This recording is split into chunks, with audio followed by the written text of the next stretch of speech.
এখন আমরা টাইগার হিলের দিকে যাচ্ছি। আর রাস্তা পুরো অন্ধকার, চারদিকটা পুরো জনশূন্য, খালি আমাদের মতো দু চারটে গাড়ি সামনে দিয়ে যাচ্ছে। এবার দেখো পুরো কমলা গাঢ়।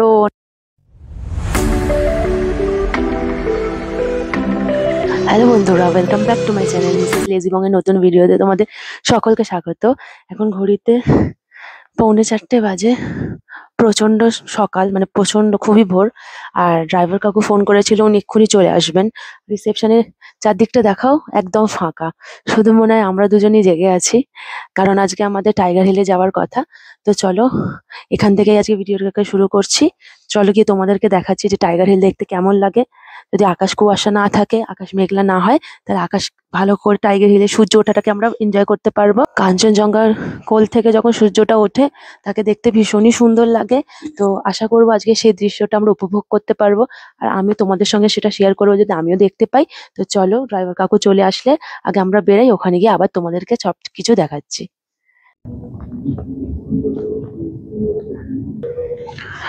এই দেখো, আমরা ঘুম স্টেশন পার করে চলে এসেছি অলরেডি।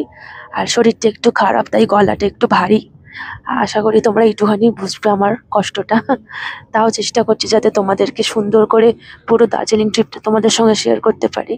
এখন আমরা টাইগার হিলের দিকে যাচ্ছি। আর রাস্তা পুরো অন্ধকার, চারদিকটা পুরো জনশূন্য, খালি আমাদের মতো দু চারটে গাড়ি সামনে দিয়ে যাচ্ছে। এখন ঘড়িতে প্রায় সাড়ে চারটের মতো বাজে। আর তার থেকে বেশি হবে না যদিও। আর রাস্তাঘাট দেখে তো মানে একটু একটু ভয়ও লাগছে, কারণ পাহাড়ি রাস্তার গল্প তো অনেকই শুনেছি। কিন্তু আমাদের যিনি ড্রাইভার আঙ্কেল, তিনি আমাদের গাড়িতে আবার ওনাদেরই একজন ঠাকুরের, মানে ওনাদের বিশ্বাস করা ঈশ্বরের একটা খুব পাওয়ারফুল মন্ত্রও জানিয়েছেন, যেটা আমাদেরকে সেভ করবে সমস্ত প্রবলেম থেকে আর বিপদ থেকেও। আর কাকু কাকু আমাদের ভীষণ সেফ ভাবে নিয়ে যাচ্ছেন।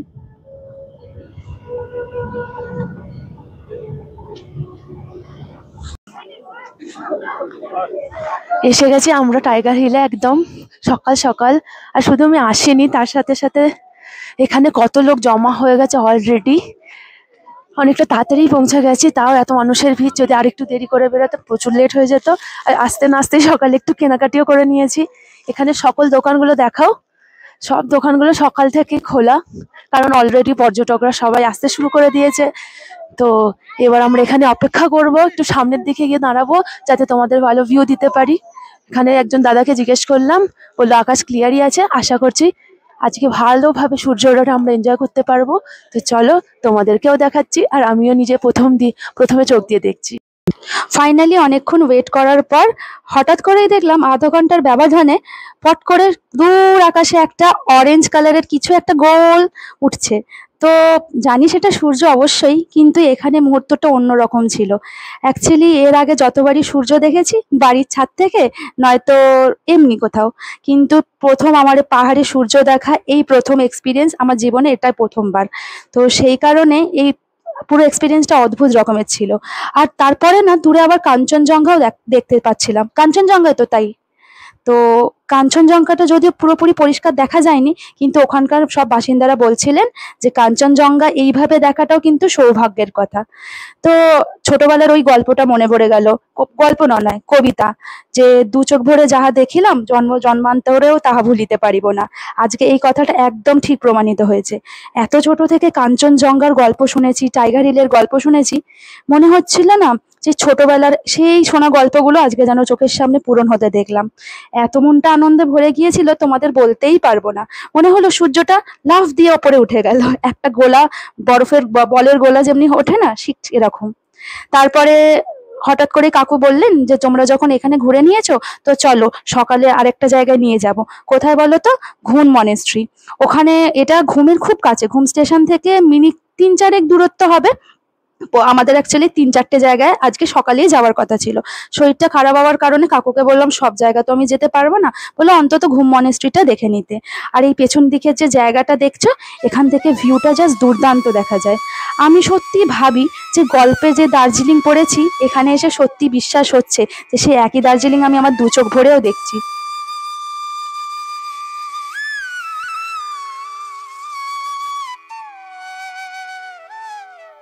এখন আমরা পিসপকোড়া বলে একটা মনেস্ট্রি আছে, ওখানে চলে এসেছি। এটা একটা বুদ্ধিস্ট মনেস্ট্রি, তো চলো ওখানে যাই।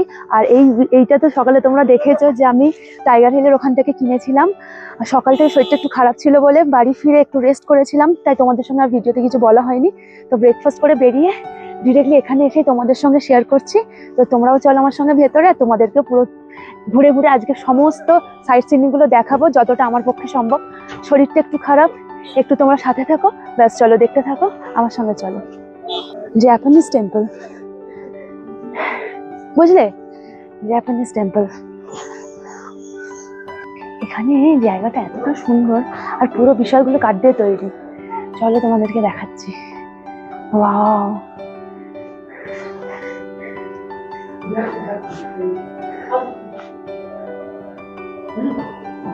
বেসিক্যালি একটা স্তম্ভ। এই স্তম্ভটার কথাই যখন আমরা নিচ থেকে যাচ্ছিলাম আমাদের আঙ্কেলজি বলছিলেন যে, আর এর সঙ্গে এই মন্দিরটা প্লাস ওখানে একটা, ওটা কি, ওটা মনেস্ট্রি, মেন মনেস্ট্রি, আর এটা হচ্ছে জাপানিজ টেম্পলটা। চলো ওখানে অনেকটা উঠতে হবে না সিঁড়ি দিয়ে। এই গোলাপের মতো দেখতে, এত উঁচু উঁচু।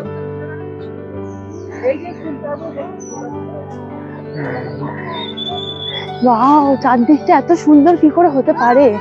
শহরে থেকে থেকে না ভুলেই গেছে আমাদের প্রকৃতি এত সুন্দর, তাই মাঝে মাঝে ঘুরতে আসতেই হয় যাতে মনে করতে পারি। এসে গেছি ওপরে, হালাত খারাপ। নিচটা একবার দেখে দাও, কতগুলো সিঁড়ি ভেঙে এসেছি। ও বাবা, সেই ওইখান থেকে হেঁটে হেঁটে উঠলাম প্রথমে, এতটা সিঁড়ি, কিন্তু দেখা সার্থক। এখানে বুদ্ধ মূর্তিটা, এই জন্য এই জায়গাটা না পিসপকোড়া, কারণ এখানে সত্যি জায়গাটা ভীষণ শান্তি, মানে মনটা একদম শান্তি হয়ে যাবে। আর আরেকটা একটা জিনিস দেখাচ্ছে, এই কাজগুলো দেখো, হাত দেওয়া অ্যালাউড না, হাত দেওয়া অ্যালাউড না বেসিক্যালি, কিন্তু সব হাতের কাজ, মানে কত কারুকার্য করা একটা জায়গা। না আসলে তো পুরো লস আমার হতো। ফাইনালি আমরা রক গার্ডেনে চলে এসেছি, কিন্তু অনেকটা রাস্তা করে, কারণ আমার গা গোলাচ্ছিল হঠাৎ করেই, শরীরটা যেহেতু ভালো না কাফের জন্য। তারপর যেই নিচে নেমে দেখেছি ওয়াটারফল, ব্যাস শরীর খারাপ আমার ঠিক হয়ে গেছে। তো ভেতরে চলো, দারুণ, মানে প্রকৃতির তৈরি ওয়াটারফল তো এর আগে আমি অনেক দেখেছি, মাসুরিয়া যখন গেছিলাম সেখানেও দেখেছি, দেহরাদুনেও দেখেছি, গুচুপানি বলে একটা জায়গা সেখানেও দেখেছি। তো চলো আগে টিকিট কাউন্টার থেকে টিকিটটা নিয়ে ভেতরে যাচ্ছি, তোমাদেরকেও দেখাচ্ছি, আর আমি নিজেও চোখ ভরে দেখছি। চলো ভেতরে, ন্যাচারাল ওয়াটারফল দেখো তোমরা, জাস্ট এখান থেকে আসো আমার সাথে। নিচে দাঁড়িয়ে ওখানে ফটো তুলতে পারি, আস্তে করে নেবে। কি দারুণ জায়গাটা দেখো, আরো উপরে পর্যন্ত যাওয়া যাবে, প্রত্যেকটা জায়গাতে যাওয়া যাবে, এখান দিয়ে যেতে হবে, তাই তো। এই দেখো গাছ, এগুলো আমার মনে হয় ন্যাচারালি এখানে ওগে, বুঝলে, মানে জন্মায়। কারণ আমি তো প্রচুর, দেখো না, যতদূর তোমার চোখ যাচ্ছে, যেখানে এই সাইডে ওই সাইডে একই, মানে জাস্ট ফুল আর ফুল ভর্তি। মানুষের কাছে এটাই রিকোয়েস্ট যে কেউ যেন হাত না দেয় এইসব জায়গা, নাহলে রিজার্ভ করা যাবে না, তাই না, নষ্ট হয়ে যাবে। এগুলো রিজার্ভ করলে সবাই আসতেও পারবে, এখানকার মানুষদেরও অনেক কিছুতে সুবিধা হবে। তো তোমরা আসো আর ভালো করে উপভোগ করো, কিন্তু নষ্ট কিছু করো না, বাস এটাই বলতে চাই আমি। উৎস উৎস বোঝা যাবে না, তাই না, কোথা থেকে স্যার উৎস বোঝা সম্ভব নয়, কিন্তু জলের ফ্লোটা দেখো, মানে ওপরে যেখান থেকে নামছে তাহলে কতটা হবে। দেখো এখন আমি রক গার্ডেনে চলে এসেছি, আর এখানকার ট্র্যাডিশনাল জামাও পরে নিয়েছি। প্রথমে তো আমি নানাই করছিলাম যে পরবো না, তারপর ও বললো, অ্যাকচুয়ালি গত দিন তোমরা তো দেখেইছো যে ভুটানির একটা জামা পরে ও আর আমি দুজনে মিলে ফটো তুলেছি, রিলস করেছি। ও তারপর বললো তুমি যাই পরো না কেন, এখানকার চা বাগানের মেয়েরা যে ধরনের ট্র্যাডিশনাল জামা পরে সেটা পরে যদি তুমি ফটো ক্লিক না করো তাহলে দার্জিলিং এ আসা বৃথা। তখন বললাম ঠিকই তো বলেছে, চলো। তারপরে আমি ওর সঙ্গে চলে গেছি ট্রেক করতে করতে অনেকটা উঁচুতে। উফ, পা যা যন্ত্রণা করছিল না, মুখে তো আমি বলছিলাম না, পাছে বকা খাই যে তুমি না সত্যি। সে যাই হোক, তারপরে আমি আরো ওপরে ওঠার কথা চিন্তা করছিলাম মাথায়, ঠিকই ভাবলাম দূর আর পারবো না, এখান থেকেই এত সুন্দর ঝর্ণার জল যখন হাতে নেওয়া যাচ্ছে, তাই ভাবলাম আমার বাড়িতে যে দুজন ভাই আছে তাদের জন্য বোতলে জল ভরে নি, ঝর্ণার জল, আর সেই জল দিয়ে ওদের ভালো করে ফিরে স্নান করিয়ে দেবো আমার মনের মতন করে।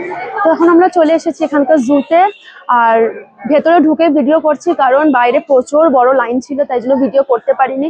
আর আমার হাতে এখন জিনিসপত্র অনেক কিছু কেনাকাটিও করে নিয়েছি, মানে যেখানেই যাই খালি মার্কেটিং করি, সে জু হোক বা কোনো মন্দির। তো চলো ভেতরে দেখাচ্ছি তোমাদেরকে কি কি অ্যানিমালস এখানে আছে, আগে আমিও দেখি তারপর তোমাদের সঙ্গে শেয়ার করছি। এখানকার চিড়িয়াখানা দেখতে বেশ অন্যরকম। প্রথম কথা তো প্রচন্ড ঢালু জায়গা, ঢাল বয়ে উঠতে হয় ওপর দিকে। তারপর পাশে পাশে ওরকম বড় বড় খাঁচা করে প্রচুর জীবজন্তু রয়েছে, এমন জীবজন্তু যাকে আমি কখনো দেখিনি।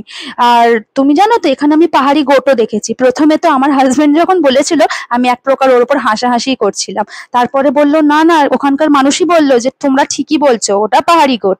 আর তারপরে এখানে চলে এসেছি বাচ্চাদের মতো করে ফটো তুলতে। তুমি জানো এখানে আমি না একদম চশমা খুলতেই ভুলে গেছিলাম। আর যদিও তোমরা কখনো দেখেছো এরকম চশমা পরা মুগলি, আমাকে কিন্তু কমেন্টে ডেফিনেটলি জানিও। এখানকার চিড়িয়াখানাটাও না ভারী অদ্ভুত, আমাদের এখানকার চিড়িয়াখানার মতো নয়। দার্জিলিং এর চিড়িয়াখানার সৌন্দর্য ঠিক দার্জিলিং এর মতো। আর প্রচন্ড সুন্দর, সাথে সাথে অনেক রকমের জন্তু আছে যেগুলো আমরা এখানে সচরাচর দেখতেও পাই না। যেন রেড পান্ডাও ছিল এখানে। আর পেছন দিকের এইখানে একটা খুব সুন্দর মিউজিয়ামও আছে, যেখানে নানা প্রকার জিনিস দেখা যায় ঠিকই, কিন্তু দেখতে দেয়নি, অ্যাকচুয়ালি ওরা ফটো তুলতে দেয়নি, তাই ফটো তুলতে পারিনি। সে যাই হোক, অনেকক্ষণ হাঁটাচলা করার পর এত ক্লান্ত হয়ে গেছি, ভাবছি কি খাবো কি খাবো। দেখছি এখানে পাপড়ি চাট পাওয়া যাচ্ছে। আমি পাপড়ি চাট খুব একটা খাই না জানো, কিন্তু এখানকার পাপড়ি চাট যে কি দুর্দান্ত, জাস্ট তোমাদের বলে বোঝাতে পারবো না।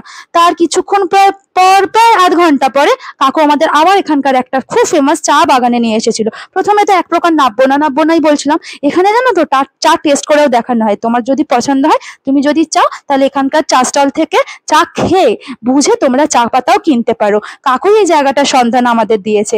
আমি যদি এখান থেকে চা খেয়েছি ঠিকই, কিন্তু চা কিনিনি। পরে জানাবো তোমাদের পরের ভিডিওতে যে কোথা থেকে আমি চা কিনেছিলাম। হোটেলে ফিরে এসেছি, আমার দশা বেহাল, তাই জন্য তোমাদের আমার মুখটা দেখাচ্ছি না, কিন্তু খাবার অর্ডার করেছিলাম আমার ফেভারিট খাবারগুলো, তাই ভাবলাম তোমাদের সঙ্গে শেয়ার করি। এটা হচ্ছে গার্লিক প্রন, তাই তো, আর তার সাথে গার্লিক প্রন, আর তার সাথে রাইস অর্ডার করেছি।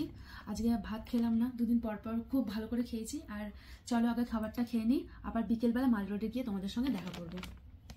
আমরা মাল রোডে এসে গেছি, বাড়ি ফিরে তোমাদের খাবার দেখিয়েছিলাম, কিন্তু শরীর ঠিক ছিল না বলে আমি শুয়ে পড়েছিলাম। তো চলো একটু মাল রোডটা ঘুরিব। কাল তো দুদিন ধরেই এসেছি, কিন্তু আজকে আরেকটু কিছু কেনাকাটি বাকি রয়ে গেছে, তো সেগুলোই কিনি। আর পারলে আরেকবার ওই কেক শপটাতে যাবো, কারণ কি বাড়ির জন্য একটু কেক নেওয়ার ইচ্ছা আছে। তো চলো তোমাদেরকে আমার সঙ্গে মাল রোডটা ঘুরে ঘুরে দেখাচ্ছি, আর চেষ্টা করবো যে যা যা কিনবো সেগুলো তোমাদেরকে সঙ্গে সঙ্গে শেয়ার করার। আর বাড়ি গিয়ে তো সেপারেট একটা ভিডিও তোমাদের জন্য আমি বানাবোই। তো চলো আমার সঙ্গে দেখতে থাকো। শপে ঢুকেছি, এখানে প্রচুর জিনিস আছে, প্রচুর ভ্যারাইটির জিনিস আছে। প্রাইসটা একটু হাই, শাড়িগুলো অসাধারণ, কিন্তু দামগুলো বেশি কারণ। আর আমি কয়েকটা জিনিস নিয়েছি ছোট ছোট, দেখাও তো। এই যে আরো কিছু দেখছি, যদি পছন্দ আছে সেগুলো কিনবো। দারুণ দারুণ কালেকশন আছে, তো তোমরাও দেখো, ওগুলো একটু ঘুরিয়ে ঘুরিয়ে দেখো। শাড়িগুলো দুর্দান্ত, কিন্তু ভাবছি একবারের জন্য নিয়ে তো কোনো লাভ নেই, বেশি তো শাড়ি পরি না খুব একটা। চলো আগে এগুলোকে বিলিং করাই, তারপরে দেখবো, কারণ টাইম অনেকটা বেশি হয়ে গেছে। চলো তাড়াতাড়ি করে যেতে হবে আমাদেরকে। ওখান থেকে বেরিয়ে এসে লাগেজের প্রচুর বেড়ে গেছে, জিনিসপত্র প্রচুর কিনেছি, তাই জন্য এই ব্যাগটা কিনলাম। 280 টাকা দাম নিল, বললো নাকি 350 টাকা দাম ছিল, আজকে সেলে 280 টাকায় ছেড়ে দিয়েছে। আর চলো, বেশ সাইজটা প্রচন্ড বড়, অনেক কিছু যাবে। তো চলো এবার, আর কিছু তো কেনার নেই, সমস্ত মোটামুটি ডান। আর একটু কিছু খাবো, আজকে লাস্ট ডে এখানে, তাই জন্য একটু মোমো তো বানতেই হ্যাঁ। তো চলো আবার কিছু খাওয়া যাক, খেয়ে এবার আমি আর একটু কেক নেবো বাড়ির জন্য। নেবে তো কেক? চলো চলো তাহলে দেরি করো না, ওইটা তো পেছন দিকে না। চলো মাল রোডটা ভালো করে একটু দেখিয়ে দাও, আবার কখন আসবো, কবে আসবো।